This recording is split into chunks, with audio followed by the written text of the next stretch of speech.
What inspired me to start working with students who are struggling in reading or who need that extra support and scaffolding to reach their goals is when my last principal, she was talking with me and she said that education is like a tree. There's different pathways and branches you could take. It opened my eyes to the diversity of roles that educators play to be with a student throughout their educational journey.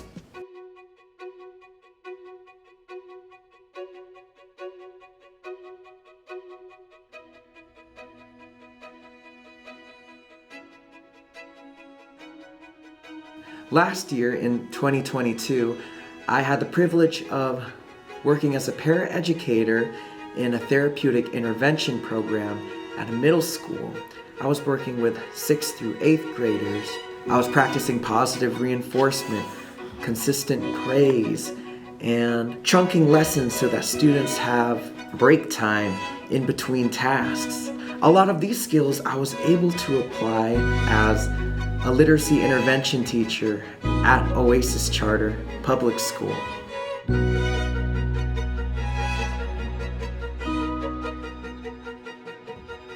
And working with these small groups one-on-one, I was able to strengthen my classroom management skills, and I was able to form positive and long-lasting relationships with students. I value that I can be a mentor to them, that I can be a leader for them, and I can inspire them to do the same, to take ownership and initiative of their own learning and their classroom so that students can uplift each other. Positive classroom culture truly is the backbone of a successful and inclusive classroom.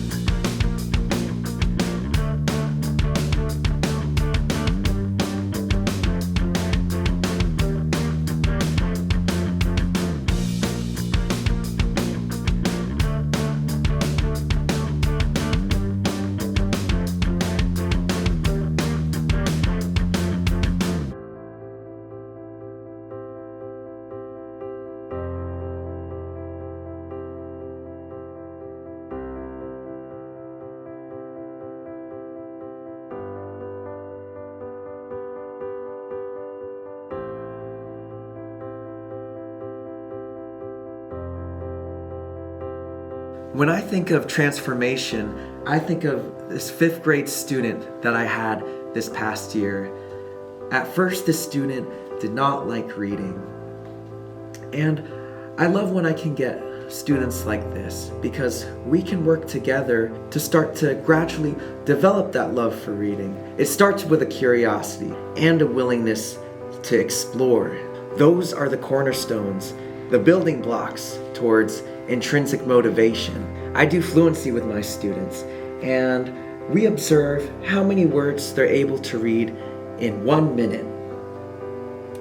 This student's initial score placed them at 117 words per minute with a 4.5 grade level text. The more we practice reading it and the more comprehension questions we did for the text, their scores increased tremendously from 117 to 157 for their next trials. And pretty soon, they were rising to 168 words. By the end of the year, they had reached 182 words per minute with a 5th grade level text. From 117 words to 182 words, an improvement of 65 words. What really moved me about this student is the more readings we did, the more they started to become self-motivated. The student would tell me, "Let's go again, Mr. Franco, let's do another round. I want to see if I can read the whole story this time." And it's moments like that, small moments that make it all worth it and that show me the privilege of being able to get to know students and to be there for them so that they can be there for themselves.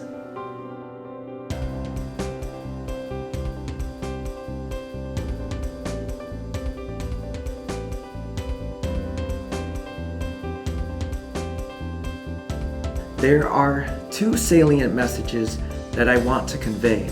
The first of which is don't lose empathy. There are challenges and systemic barriers that can hinder our students from giving their best.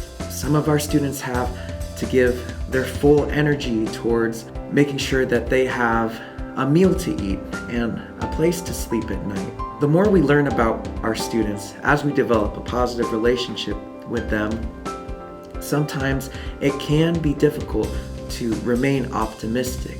However, these obstacles can turn into opportunities for that optimism to grow stronger under the growth mindset. If it were always sunny, then the world would be a desert.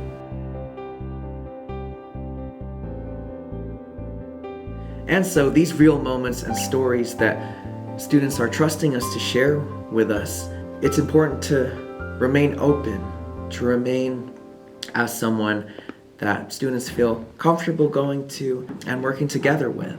Going off of the qualities of remaining open, the second and the most important message that I want to spread is that you belong, and you can be the ones to create that space. You can be the one to say, hey, let's check in with them. Let's see how they're doing.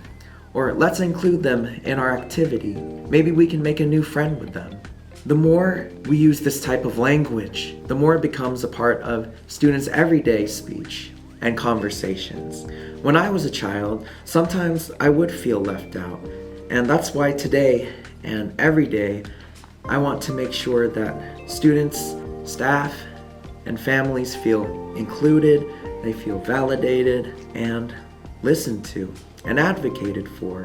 That's really one of the best feelings that you can experience, that someone sees you and acknowledges you and knows that no matter what circumstances or background you come from, you are just as capable as the next person.